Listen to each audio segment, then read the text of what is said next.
Well, it's 5 after, so we're going to get started. I'm Susan Yost Philgate, and I'm the education director at the Fresno Art Museum. And I'm hosting this meeting with Will.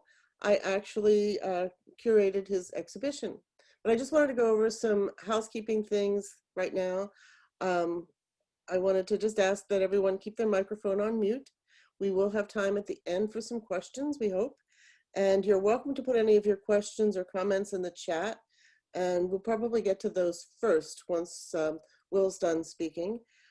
And if you go to the image of Will on your screen, you should see 3 little black dots on the upper right, and you can spotlight Will. So if you go to his image, actually, and you can actually spotlight him so that he will stay up in your all the time. See, somebody else is being admitted. So anyway, as I mentioned, I had curated Will's exhibition that's at the Fresno Art Museum right now. The M is for masterpiece. It's an art alphabet. Hopefully all of you have seen that exhibition. It's pretty wonderful. But I've known Will for, gosh, over 20 years. Oh, easy, yeah. Yeah, we met, we were both using the same greeting card manufacturer. My husband's an illustrator as well. And that's when we ran into Will and his wife at her office. And I fell in love with his artwork immediately. I mean, his art's amazing. And I followed him for the last 20 so plus years. And when I discovered that he had done a children's book, and the fact that I curate an exhibition based on children's books with illustrators, I asked him if he would be a part of an exhibition, and he graciously agreed to. And it was installed in the summer of 2019. It was only supposed to be up for a year, but COVID has given Will a bonus, and now it's up for 2 years. So we're pleased that it's been very popular, and we've created a whole curriculum around it for our 3rd graders, which is really fabulous. You can check it out on our website under our education tabs. Anyway, so I guess, I'll give you a little bit of background on Will. He was born in Ohio and raised in He attended the Arizona State University on a scholarship, and he majored in art and drama. But then he was drafted and ended up serving in Vietnam. But when he returned from the war, he took up art studies at the Brooks Institute, or the Brooks Institute of Fine Arts in Santa Barbara. And that's where he studied under a master painter named Ray Strong.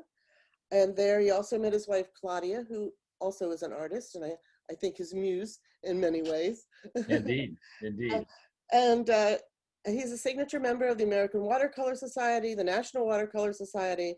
He was elected to membership of the Knickerbocker Artists of New York in 1986, and is past president, I think he's current president of the Carmel Art Association.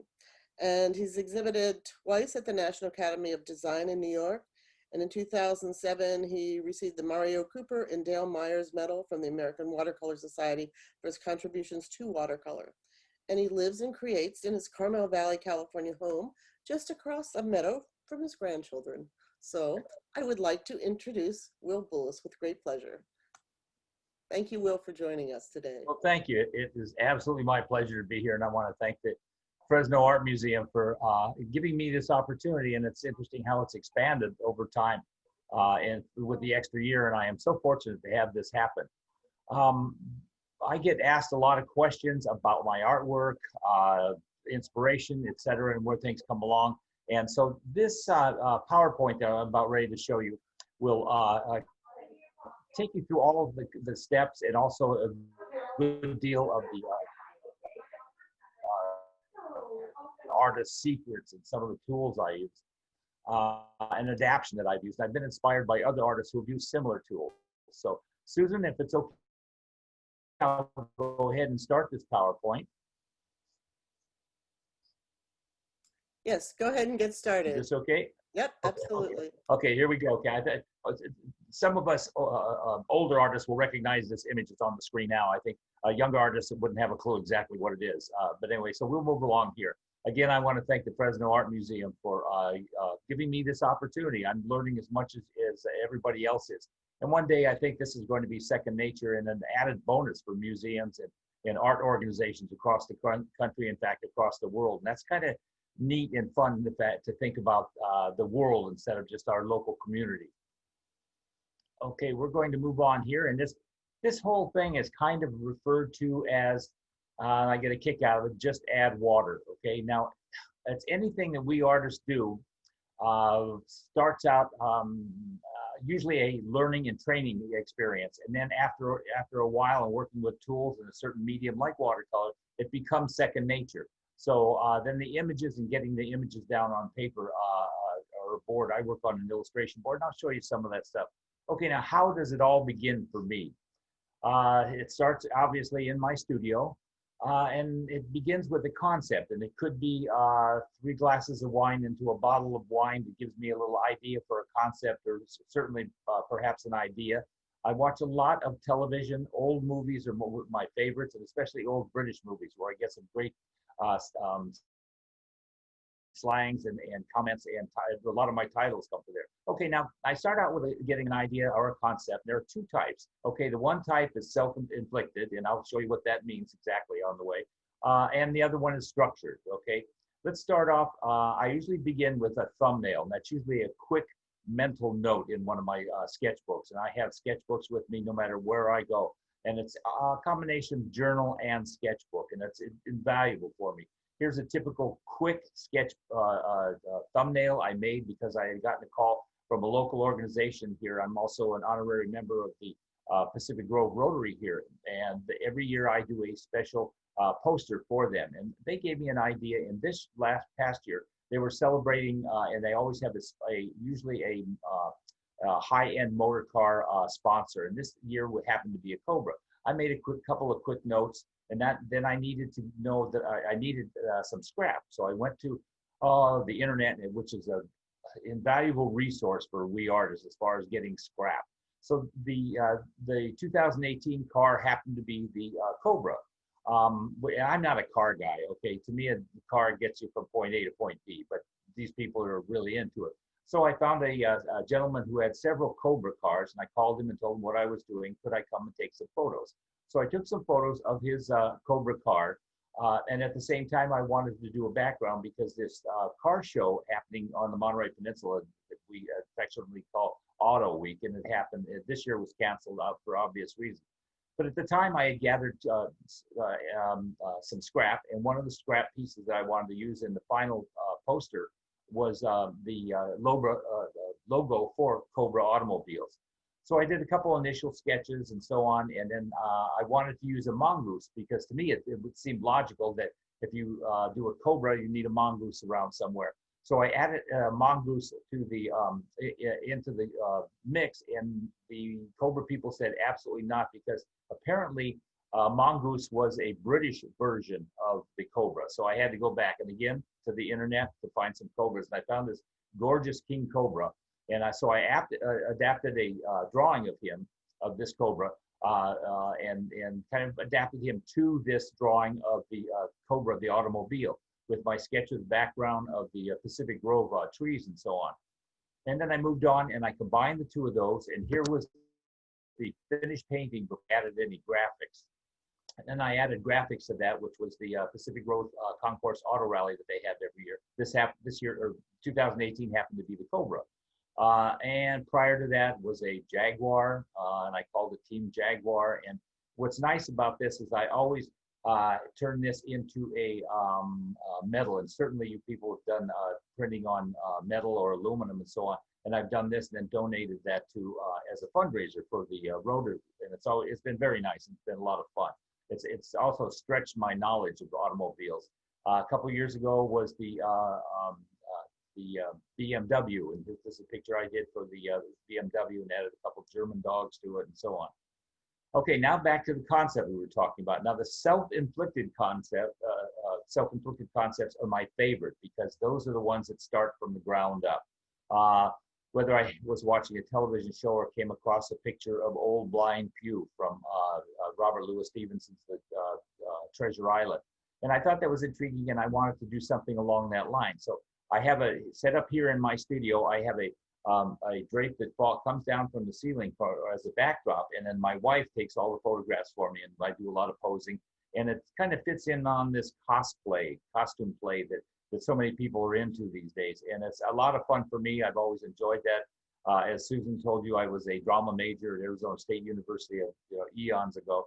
And so I got into a little bit of that, and I've always enjoyed the drama. But in my work, especially the serious stuff, figurative things, I really am intrigued with the narrative part of it. I like a story, not just a painting of a model and so on. So as we move on, I finished up with this painting, and this was Old Blind Pew that garnered me a nice award with the National Watercolor Society in Los Angeles, and that's still at the museum in Los Angeles, the National Watercolor Society in San Pedro. So in this one was titled Old Blind Pew. Here I am posing again, a little bit of makeup and a kind of a makeshift old jacket, and I did a painting from that entitled Engine Trouble. And I kind of missed the live audiences because some of this stuff, and I'm going to be very immodest about this, some of the stuff I think is very funny, and I enjoyed hearing people laugh about it. But Engine Trouble, perhaps this is my longest running with the amazing shelf life on this image that I did 27, almost 30 years ago, duct tape. And to me, it made a lot of sense at the time. And I could not get it in my head that someone had not done this prior to me. So I did duct tape. When I showed it to my wife, my wife thinks on another, almost a Zen level. She said, "My God, what's going to happen to that duck when you pull the tape off?" So I had to go back to the studio and do duct tape unbound. Okay, so I got that one out of my system, and she was satisfied with that. Okay, so tools of my art. How do I get to that point with just watercolor? And why does it look different than typical watercolor? Well, tools are typical brushes and so on of all sizes. And one of my favorites is toothbrushes. I will show you later on in this PowerPoint actually how I use toothbrushes to splatter. We have a very close friend that we've known for a number of years who is a dental hygienist. Well, for Christmas every year, she gives me a case of toothbrushes. I do go through them quite quickly. Splattering with the toothbrushes, it's amazing. And it's not the thumb attitude that most people think, but it's done with my forefinger. And typically the forefinger on my right hand, since I'm right-handed, the fingernail is never clean. It's horrible, so I have to keep it trimmed and so on. I wear gloves, but I have been doing this for so long, excuse me, that I really don't wear gloves that much anymore, only if I'm using maybe a cadmium or something and trying to be aware of that. I use a lot of templates, and basically templates are how I splatter with a toothbrush, but to maintain some control. And these are just chunks of old discarded mat board and so on that I have cut little curves out of, maybe a French curve, maybe an ellipse or something, and I use those and I will show you some of that as we go on. One of my favorite tools is a masking medium, okay, and it's a liquid latex, a lot like I think Liquitex and Winsor Newton sell them, but in small quarter-ounce jars, and they're incredibly expensive. Well, I discovered through a past life that I had that a sculpture supply houses like the one in San Francisco called Douglas and Sturgis, actually you can buy this same liquid latex for a tenth of the price. And so I buy it from them. They ship anywhere in the United States, and it's just a clear liquid latex that I use. And I'll show you how I use that.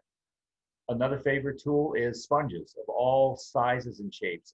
They are cellulose sponges. Natural sponges don't work very well for me and what I use them for. I use them to apply texture to a background or a certain subject matter. And I also use them for blotting my toothbrushes on, and I'll show you. I will take the sponge, and this was a kind of a yellow cellulose sponge probably 2 years ago when I started using it. And I get these sponges from either Daniel Smith or Dick Blick, and I buy a fine pore photographic sponge, not the larger pore cellulose sponge. I mean, those are good too, but these little ones I like a lot better. They create their own texture. They also can sop up a little too much painting or a pigment that's on the surface. Okay, now from A to Z, let's go through this. Okay, I work on Crescent 100 illustration board. It's very thick, very heavy, and as you can see in the upper left-hand corner is some of the staples, because I staple it to the surface of my watercolor table, which is a large piece of 3/4 inch plywood. that fine European plywood that stays very straight and very flat and does not warp over time. In this particular tabletop, they get beat up, and I have to replace them about every 4 or 5 years, which is fine. But I staple it down all the way down because I work very wet for such a long time. It prevents any warping or curving or bubbling through the whole thing, and I really like that, the way that works. Then I will begin by making an area that I call a false mat, okay? And I'll designate an area maybe 2 inches all the way around, maybe 3. And I will actually draw on a very light pencil around the edges, so you can barely see that, but I've already transferred a image of a painting that I want to work on. And to begin this area with this false mat around the edges, I tear masking tape in half lengthwise and lay it end to end all the way around that area called the false mat. And that will be a glorious little deckled edge all the way around. On occasion, it has made my work look like a print, but I've gotten over it, and I've educated people to the fact that the prints are very different from the originals, and that the deckled edge does not mean it is a print. Although the days of handmade paper, I see very little of that anymore these days. And once I've gone all the way around the edges with the torn masking tape in half and placed it edge to edge, I've established that false mat, and then I've gone back in with wider masking tape and just sealed off the entire area all the way around. And this is an area that I don't want to get contaminated with my splattering or anything else. I burnish the edges of the tape down with a bone burnisher, okay, that keeps the pigment from seeping underneath. Then I begin by, because I've already covered an area with the liquid latex around, and that's kind of that little creamy off color area that you see around the little images on the illustration board. So I start by wetting the surface. Then I go back to my large palette that has a variety of, I have cools on one side and greens on the other side, and then I have extreme warms, the reds and the oranges on another side, and then the deep earth tone sepia and burnt sienna on another corner. And I found this old chemical tray from an old photography studio, and I asked the guy if I could have it, and he said, sure, what for? And I said, I'm going to use it for a watercolor palette, and I've had that for, I would wager, 35 years. Okay, and so I go back in with a little, one of my toothbrushes, I'll scrub up and pick up some of the pigment I want for a certain area. Then I will go back and splatter. Okay, this area has already been pre-dampened, as you saw from one of the earlier images. And I will splatter on there. And I like toothbrushes. Instead of using an airbrush or a large brush to put down the color, I like to regulate the volume of pigment that's going to go in a certain area around the image. And this one, I know these are going to be 2 little pink piggies.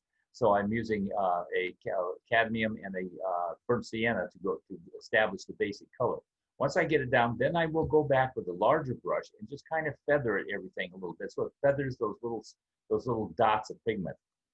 And then this comes to the fun part where I like to go back in and lift. Okay, I'll go back in with a wet paintbrush, scrub an area, and then lift out with a sponge or a paper towel, and start bringing out edges to make highlights. I'll continue this throughout the entire drawing, increasing the highlights, and I'll come back in with one of my templates here of the old mat board that has these cutouts on it. And I never throw them away. Actually, this piece of mat board was antique white at one time, probably 25 years ago. I've had them around that long because they have specific grooves and cuts on that seem to fit a certain shape on a painting, whether it's under a chin of a piggy or whatever. So I'll keep moving along and start splattering, building up shadows and increasing the accents and highlights and so on. And then once that area is done, I will spray it with a matte fixative, okay, and it will seal those areas of the little piggies that you see before you and peel off that liquid latex from the background. It peels off like a rubber glove, and it is absolutely wonderful. It does all those things that a frisket should do, except it's so inexpensive that I can afford to cover entire areas 2 or 3 times, 2 or 3 layers to use this as a frisket, an area. And those people who are, you artists know what I mean by a frisket and so on. But this one, this liquid latex works absolutely terrific. Then once that is dry, because the little piggies have been sprayed with the fixative, they are now waterproof. So now I want to work in another area on the painting. So I'm going to go back in with the liquid latex and I'm going to paint it on all the area that I had just finished that is sealed with fixative. So once that is all done, I'll dry it with a hair dryer, and you can see it's kind of it has a little bit of gloss to it, and it is fairly transparent. Now I can start work on the background, whether it's with brushes or larger sponges and so on, and start building up the backgrounds. And that still keeps those two little piggies waterproof. You can see the water is beaded up on it, so there isn't any problem there with loosening or contaminating that watercolor piggies underneath, which leaves some nice pure color coming through and bouncing off of the illustration board. Working on the bottom half, masking back and forth, and it's kind of a jump back and forth to things. And then finally getting to the point where I'm happy with the background, I'm happy with the foreground, I have finished the two little piggies. So now I start peeling everything off. I peel off the latex that's in on the two little piggies, and then the background is completed at this point. And then I will slowly start removing the masking tape from around the edges. And then I titled this one Wee Wee. And this is the same process I use for all my work, and I have for so long. But I like to kiddingly just say, just add water and you've got a painting. Okay, now I'm going to brag a little bit. Let's go to some images for awards. And these are the ones that, because the American Watercolor Society, of which I am a signature member, and the National Watercolor Society, the Knickerbocker Artists of New York, and so on, don't necessarily bring in duckies and piggies. Okay, so I have to revert to figurative pieces. And yes, I am bragging about this. This was the very first piece about 35 years ago that was accepted to the American Watercolor Society. Now, back when I began submitting to the American Watercolor Society, the rules were very strict. It was absolutely only transparent watercolor, no white allowed, and no pastels, no heavy pencil, no colored pencil, and so on. And you had to be accepted 3 times within a 5-year period. So you could get accepted 2 times, hoping the next year would be your 3rd acceptance, and then another year would pass, and you'd be out of the 5-year limit. So it took me about 7 or 8 years to get within that limit, and they get qualified. But it was always with a figurative piece. Okay, this piece called Women's Day was one of the pieces that was accepted and shown at the National Academy of Design in New York a few years ago. This one too, Fool's Time, and I know clowns kind of scared some people, but I was really intrigued with this. And when Claudia and I were in Europe many years ago, there were several plazas that had these large clocks on them, and I took some pictures and brought those home. And I love to take lots of pictures, and now digital pictures are so easy to acquire, and with the quality of cameras on phones these days, you can get some great shots for some great scrap down the road. I file all this stuff and catalog it, and thank goodness for the cloud, otherwise I'd have no room on my computer. This was a piece I did just about 4 years ago. Before all this mess happened, I grew up in the early years of my life loving the old Universal monster movies. And I loved the macabre and the spooky and the scary. And somehow that no longer has a place in today. But anyway, a couple years ago, I won an award with this painting that was called Paradise Lost and Found. And I love figurative pieces. This piece I did a couple years ago got a nice award from the National Watercolor Society, just called Hotel California. And while I was working on this painting and just about finishing it, Claudia, my wife Claudia, asked me, she said, "Are you almost done with this?" And I said, "Just about." Why? And she said, "Because if I have to listen to the Eagles sing Hotel California one more time, I'm going to scream." True. So moving on to some, now this was a piece that I submitted to the American Watercolor Society this past year, and I'm still waiting to hear from them. You always keep your fingers crossed. And by Mir Biscuchain. Did not know much history about it, but I built this puppet and so on, and I have fezzes, and I have a whole collection of hats that I use. And then again, I asked Claudia to take some shots for me. The shadow was very important to this, and it also, some of the subject matter I go to forces me to educate myself on what this stuff means. So I had heard this by Mir Biscuchain from a song, and we were familiar with it because I think it was the Andrews sisters during the Second World War. I didn't know much about it, but somebody told me, says, well, it translated, says, "To me, you are beautiful." And I thought, oh, that'd be a clever little narrative to add to the painting. But I found out that it was from a 1920s Yiddish play in New York, and it was "To me, you are very beautiful." So I'd use that as the title. Okay, and that has garnered me American Watercolor Society signature membership, National Watercolor Society Knickerbocker Artists of New York, and I get to use those, loving little initials after my name. Here I am standing with the original that is now in New York. Okay, and here we go. Let's get some chuckles. Okay, we could use some chuckles, I think. Okay, this piece and titles are very important to me, and I enjoy doing this. I get a title, an idea, and a concept. I put them together, and I work very fast, especially working with hair dryers and spray fixatives and so on. And I get my idea, and I want to get it down. I suppose if I thought long enough about some of my paintings, I probably would not have painted it. But in the beginning, I always get a chuckle out of it. So let's go through a bunch of images. Here's Significant Otters. Been a very popular one, especially for newlyweds and so on. And what's nice about and absolutely incredibly wonderful for we artists is the fact that the digital world has provided us with things like prints on metal, prints on glass, prints on wood, and so on. Even things as mundane as T-shirts and coffee mugs. That's why I get to sit in my wonderful studio out here in Carmel Valley without concern about is the world seeing my artwork.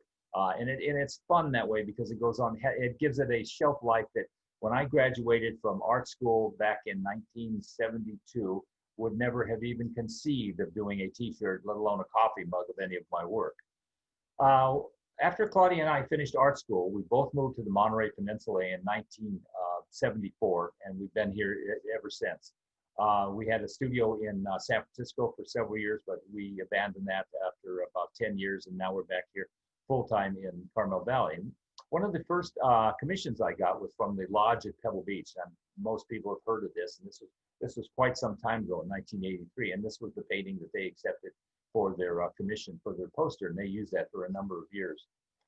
Then I was commissioned to do the 25th anniversary of the Monterey Wine Festival, and of course, I've always tried to inject a little bit of humor on these commissions if I could, and that's been fun, like the car shows and so on, has the animals in the car. And so for the 25th anniversary of the Monterey Wine Festival, I put these 7 ducks in there, and I had just seen on television the 7 Samurai, okay, the famous Japanese film and classic film.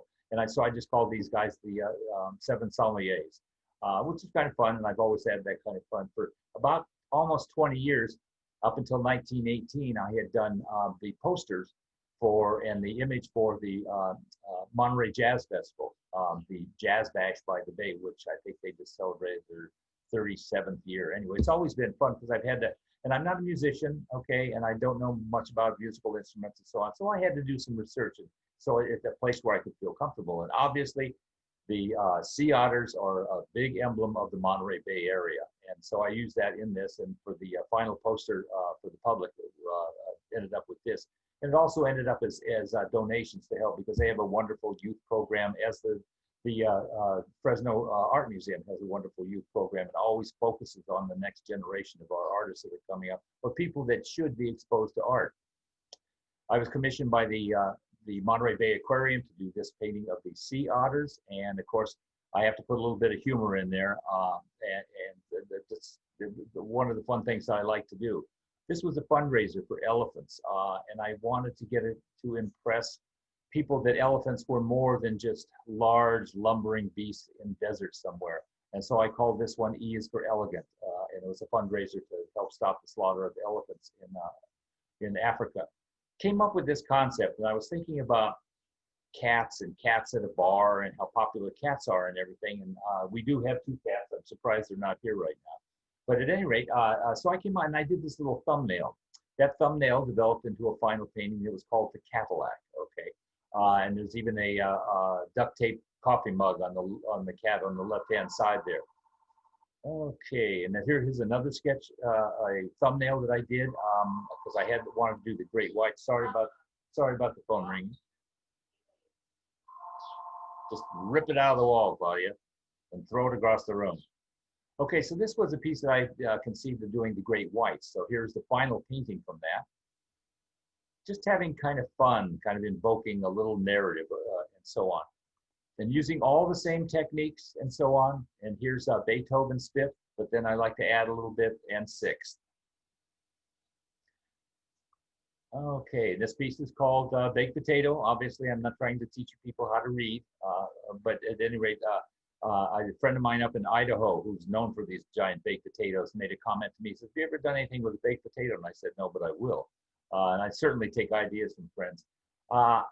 Growing up, I was never a big fan of rock and roll, okay? It was always classical music or jazz, and specifically jazz and opera. And when I met my wife, found out she was a big jazz fan, so she introduced me to even more jazz. But I was working on a concept, and we were talking about Sigmund Freud. And so I said, I got an idea for a painting with a glass of pink champagne. He's wearing a boa and somewhat out of character, and certainly out of uniform. And so I called it Pink Floyd. And then I went back to listening to some Pink Floyd music, and now it's one of my favorite contemporary, or was contemporary, rock and roll bands. Okay, and Three Sheeps to the Wind. Okay, these type of images, I just absolutely, I laugh myself to death when I see these things. When I finished painting this, Claudia said, you know, you also an alternative title for it could have been Going, Going, Gone. Okay, but, and I'm not promoting drinking or anything else, but it seems to be there's a common thread that kind of runs through that people at least have heard of the slang and know what the funny terms mean. Hair of the dog. Okay, a number of years ago, after I'd finished this painting, my gallery called me and said, we just sold Hair of the dog to a gentleman named McElhaney. And I said, so what's that supposed to mean to me? I said, that's terrific, but who's McElhaney? He says, well, he's the guy who owns Tabasco. And I said, oh, okay. And I thought, well, that's a little feather in my cap, and that's the end of that little, 15 minutes of fame. And then about a week later, I got a phone call, and the phone call was his Paul McElhaney's secretary.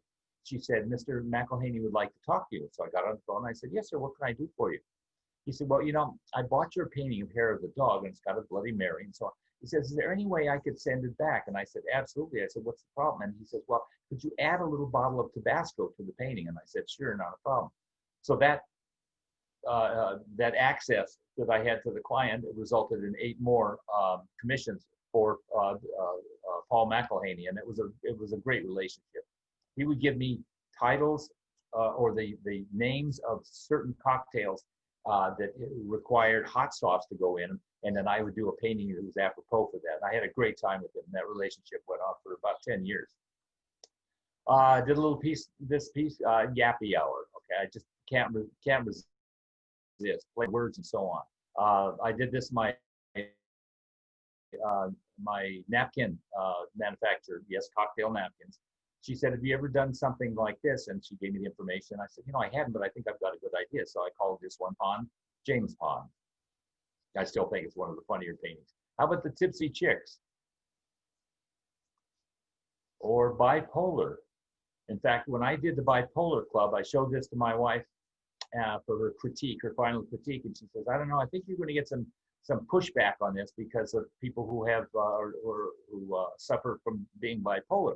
And so it had become, with a little bit of press release, it became and still is one of our most popular images, which goes to show you that people who suffer from being bipolar get it, okay, but at least half the time. Now, see, that's where I missed the laugh. Okay. How about 3 wine mice? I did this, and I did it with some little subtle reference. If you'll notice in the upper left-hand corner, you can see the cat.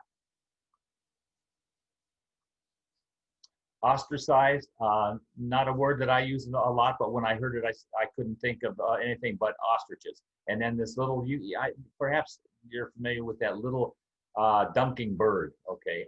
So I wanted to throw him in there. I've done a whole series of mice, and I think I was inspired by Leonard Filgate because of his beautiful mice. Nobody does mice like Phil or Leonard. And but I did the mouse too, and I called him Klaus, and this was Klaus Claret. Okay, the wine rack. Okay, I have done a lot of wine labels for different wineries around the world, which is fun too. And so I've been doing that. This one, Putin on the Ritz, kind of pertinent for today, I guess. bad to the bun. I love references to American slang for that we call, and so Attila the bun. And then I have a little segment of a few things that I call see you in church. Holy cats. Holy cow. Just can't let it go. Some of these things I kind of beat to death, like bird of prey. Okay, holy sheep ship. I try to keep the language reasonably clean, and I try to watch that boundary so I don't go over that. Now, how about see you in court? Now, this was because I have a lot of friends, not because I'm in litigation, but I have a lot of friends who are attorneys. So we have legal, paralegals,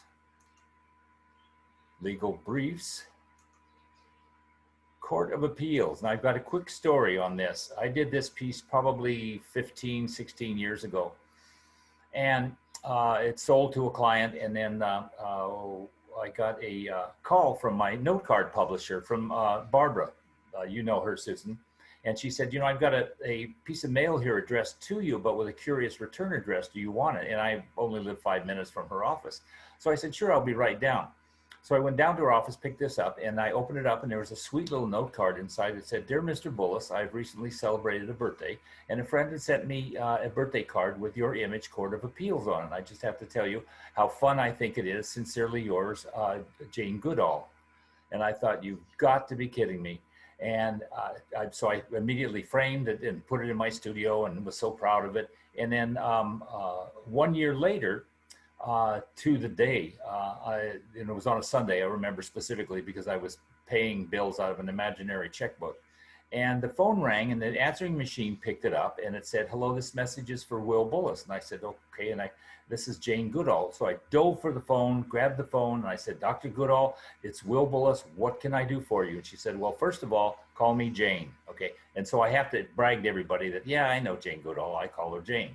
At any rate, she said, you know, I'm celebrating another birthday. I'm here in the United States, and I'm aboard a beautiful yacht in the Potomac River.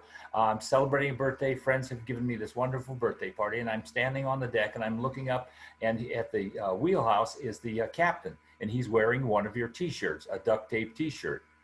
So I said, something's going on here, okay? And she said, you know, I'm going to be lecturing at the Masonic Hall in San Francisco in 2 weeks. Is there a chance we could meet? Well, of course, I did everything that I could to make sure that Claudia and I would be up there.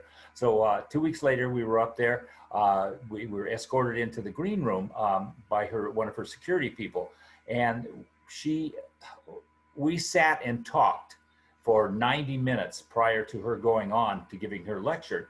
And she asked questions about, well, how did you become an artist? Why did you choose this? And I love your narratives and so on. And it was a wonderful thing. She says, I've got seats reserved for you in the front row if you guys are staying for the lecture. And I said, absolutely. And she said, the only problem is they have lost my slides. And I went, okay. And I've kind of been in that situation before. And so we went down, we're escorted to the front row and sat down. She spoke for almost 2 hours at her lecture without her slides, and it was the most fascinating, wonderful, informative, entertaining lectures I've ever been to in my entire life, and it still remains #1. So that Court of Appeals has a great story. Then returning back to some of the other goofy images that I do, the jailbirds, do we cheat them and how? And a number of people says, oh yeah, you stole that from the car guys that were on NPR. And I said, yeah, but the car guys stole that from the Three Stooges, who most people today don't know who the Three Stooges were. But anyway, they did a routine based on do we cheat them and how? And so I did my version of it, which was a rat, a weasel, and a skunk. And the skunk's holding up a little business card that you can't read it here, but the original painting, it says, we specialize in out-of-court settlement. I am indeed a member of the Carmel Art Association. I have been a member since 1980. I've been the president off and on. I am the current president, and it's a great place to visit. And if you can't visit here in Carmel during these times, you can go online, and it's a wonderful place to visit. And it's a lot like its sister institute, the Fresno Art Museum. So a lot of stuff to see. We artists are still alive and well. I had a show that was supposed to open in May at the Carmel Art Association, but due to the fact that the coronavirus, we had to limit it and cut back. And I did 2 side-by-side pieces that were in our catalog, and the first piece on the left-hand page was called Seize the Carp, kind of a play on Carpe Diem, seize the day. And then the piece next to it was called Today's Special. And here's this forlorn chef up there. You can tell he's French maybe by his mustache. And again, this is me in costume, okay? And on the little board in the back there, it says Today's Special crap. Whoever wrote the chalkboard misspelled it. But I love these little twists on things. And because Claudia and I have lived on the Monterey Peninsula since 1974, there's these wonderful golf courses around. I do not play golf myself. I have things to do like painting. But I like the plays on words and so on. And this one, the water hazard, nailed it. High tea, kind of a play on the British term. Out of the woods. Originally, I teased my wife and I told her that I originally wanted to call this painting Driving Miss Daisy, but I had to back off of that one. And the Sand Trap Pro, again, visiting in Central California, there's a wonderful ostrich farm down there that has hundreds of ostriches. And so we visit them about once every 6 or 8 years and take some great photos. And they end up in some of my paintings. I did a show in Connecticut a number of years ago at a gallery owned by one of my publishers. And it was innuendo based, and nothing was nasty or went over the line, but it was innuendo. And so did the next few paintings based on that kind of thought. This was Lab Dance. Then we have Between the Sheeps. The tall one with big melons. That usually gets a big laugh, but since we're on a live audience, okay. Peep Show. I love these things in American slang and lexicon that kind of brings these images to me, and I just have a ball with it. Some Set of Buns. And this last image here gets a lot of good laughs. Granny Gets a Goose. And that's what it is. That's as easy it is. Just add water. And again, I want to thank the Fresno Art Museum for this opportunity to do this. And Susan, I certainly want to thank you for all your hard work. No problem, Will. It's my pleasure. Well, I look forward to coming back when we can do maybe a long live demo or something. And I'm looking for that somewhere in the future. Now, Susan, you said you may have some questions. I did get one question that was emailed to me earlier today from Kathy Satterberg. I'm not sure if she's with. Oh yeah, there she is. Hi, Kathy. She asked, what has been your biggest challenge as an artist and illustrator? Oh, I think seriously, I take what I do very seriously, even though so much of it is humor based. I think that the most serious thing, and this may sound very mundane to you, is the wife of the husband who owned Seagate Technologies a number of years ago. She commissioned me to do a secret birthday present that was a very large watercolor, 40 by 60. That was as large as I could get my watercolor board, as a birthday present for her husband. And she wanted all of their pets in this painting. And there were like 17 pets, including a turtle. And so I did all these pets. I told her it was done. She loved it. We took it over and hung it. And I had to stand on their bed, take my shoes off, stand on their giant king-size bed and mount this thing on the wall like their headboard. And so she called me about 2 hours later. She said, "Oh my God, we have a problem." And I said, "What's going on?" She said, "You forgot one of the cats." So I had to go back to Pebble Beach, pick up the painting, bring it back home, refer to all my scrap material that she had given me from her family photo album of all the pets and everything, and find this one specific little white fluffy cat and find a place to squeeze it in this painting and get it done before the next day. So that was a little challenge like that. It sounds silly and goofy, but the rest of my life has been incredibly amazing putting together stuff. I paint almost every day. Monday through Friday, usually starting at about 9. Claudia and I take a break about noon to watch Days of Our Lives. We've been doing that for many, many years. In fact, that was in an early biography, maybe 25 years ago, that Claudia and I do this and watch Days of Our Lives. And so at one of my live shows, this woman showed up and handed me this very thick, large script and said, "This is a script from Days of Our Lives. I'm one of the directors, and it is signed by all of the people on the set." And I said, "Great." And it was so cool. I still have that today. And believe it or not, I have not put it on eBay. It's still one of my cherished possessions. But it's amazing, like including Jane Goodall, and just my art has made me cross paths with some wonderful occasions and some amazing people, including everybody who's attended the Fresno Art Museum, and the great responses I've gotten from that. It's amazing how, and we are so fortunate as artists to be able to have this digital world that we can share our works with, to show that we are alive and well. That's great. I'm just curious, where do you get your ideas from, Will? Oh, it's, to me, the English language especially has so many double meanings, triple meaning, double entendres, and so on. There's words like the word trunk. Is it an elephant trunk? Is it a tree trunk, an elephant trunk, a steamer trunk, a pair of swimming shorts called swimming trunks, and so on. It's a bottomless pit for me, and so there's so much inspiration to get from, and I make notes of this all the time, and then because I'm a fast and furious painter, I get the painting done right away. So I can, and now with all the social media, in fact, my wonderful partner, Claudia, who's been my wife for 48 years, she takes care of the office mundane stuff. I get to paint all day. It's a great relationship. Well, it's not unlike unlike you and Leonard. Yeah. Especially before I worked at the museum, Yeah. did a lot more of that. But now I'm going to open it up. If anyone has a question, you can unmute yourself. You could raise your hand. I don't know, or you can indicate in the chat that you have a question. Are there any questions out there from any of you? Well, if you think of a question somewhere down the road, don't hesitate to contact my website, because I will answer within a couple hours. I have no problem. I love sharing the so-called artist secrets, techniques with and some of the tools I use. No, I don't believe in those kind of secrets, but I'd love to tell you how I get from point A to point B. So if there are any questions, please don't hesitate to either email at willbullas@sbcglobal.com. Global.net, or contact my website, or contact Susan Philgate at the Fresno Art Museum. Yeah, that sounds great. You have a lot of wonderful comments in the chat. People are really happy to be here and are really enjoying everything you're saying. I'll save this for you, Will. Okay, terrific. Well, this has certainly been a treat, and I look forward to seeing everybody again. Did you have a question, Teresa?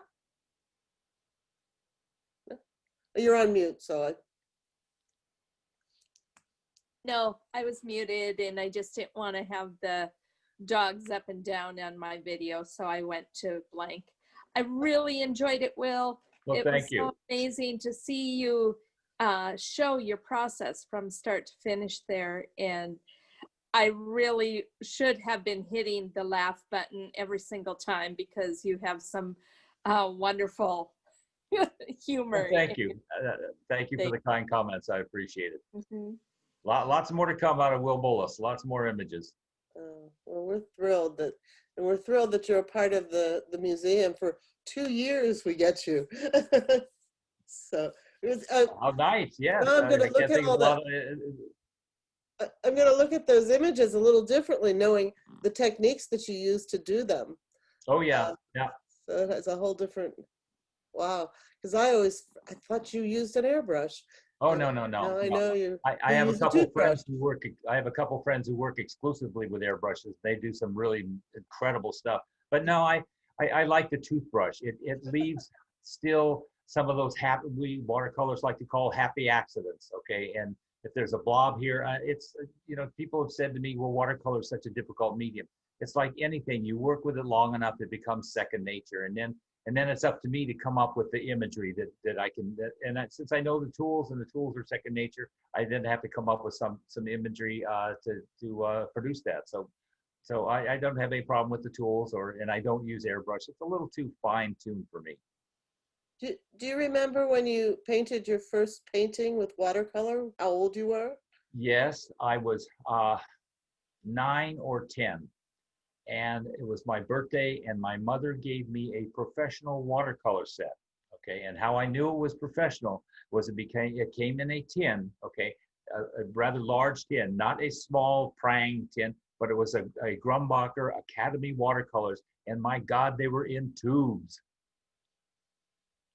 That's when I knew I had to paint my first original painting. And I do remember I was going through, because we always had the encyclopedias around with pictures, and I would always go to a picture, a favorite picture, and try to duplicate that.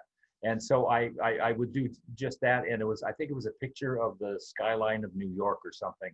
But it was that long ago, and I've always painted. My mother was creative, even though she was she worked for Ma Bell. She was a telephone operator many years ago, when they actually had live people who would do that kind of thing.